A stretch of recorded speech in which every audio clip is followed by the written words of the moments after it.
Darkness enveloped the room as I stepped inside the old, creaking house. The air was thick with the scent of dampness and decay.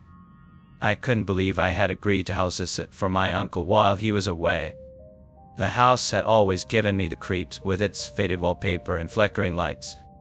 But I needed a place to stay, and the promise of free accommodation was hard to resist. As I made my way through the hallway, the floorboards groaned beneath my feet, sending a shiver down my spine. The silence was broken only by the distant howl of the wind. The living room was eerily dim, the only light coming from the moon filtering through the curtains.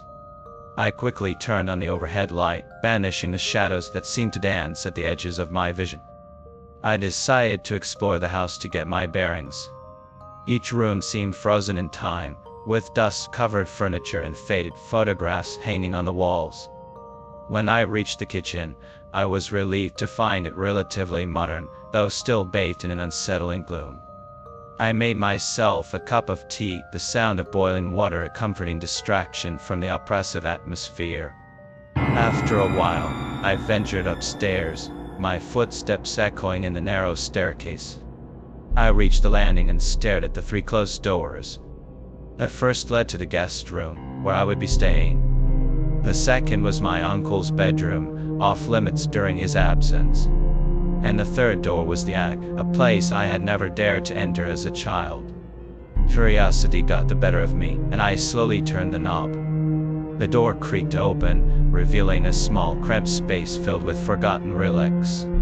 My flashlight cast eerie shadows on the ancient trunks and dusty shelves. The air was stifling, and I had to stifle a cough as dust particles danced in the beam of light. Among the forgotten belongings, I spotted an old rocking chair, its wood worn and weathered. An odd sensation washed over me, as if someone were watching me from the shadows. I shook off the feeling and continued to explore, my footsteps echoing in the confined space. The attic seemed to stretch on forever, with narrow passageways leading to more forgotten corners. As I made my way deeper into the attic, I suddenly heard a soft whisper. My heart raced, and I froze in place, my flashlight trembling in my hand. The whisper came again, faint and unintelligible. I strained to listen, my breath catching in my throat. The silence that followed was suffocating, broken only by the sound of my own heartbeat. My rational mind told me it was just the wind or the old house settling, but a primal fear gnawed at me. I quickly turned to leave the attic, my footsteps echoing in my ears. Just as I reached the door, I heard the whisper again, this time closer, as if someone were right behind me. I spun around, my light casting wild shadows on the walls. There was nothing there, only the dusty relics and the silence of the attic. I stumbled back, my heart pounding in my chest. I had to get out of there. As I descended the staircase, I couldn't shake the feeling that something had followed me down. I locked the attic door and tried to convince myself that it was all in my head, that I had let my imagination run wild. But as I lay in the guest room that night, the darkness seemed to press in on me, and I couldn't escape the feeling that I was being watched. Every creak and groan of the old house sent my nerves on edge. And then, just as I was drifting into an uneasy sleep, I heard it again, a soft, insistent whisper, right by my ear. I jolted awake, my heart racing as I scanned the room in panic. But there was no one there. The room was empty, the darkness unyielding. I sat up, my breath shaky, and listened. The whisper had ceased, replaced once again by the sound of the wind outside.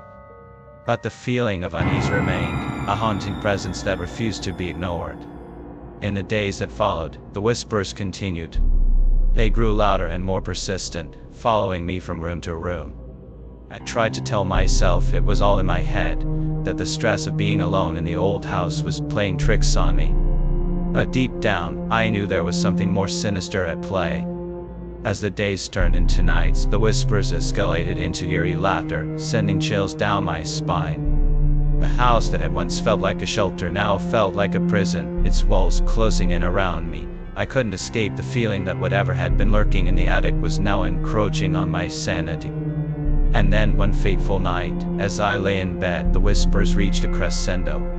The ladder twisted into a guttural, unnatural sound that echoed through the house. I huddled under the covers, my heart pounding as the walls seemed to close in on me. The darkness seemed alive, pulsating with an otherworldly energy.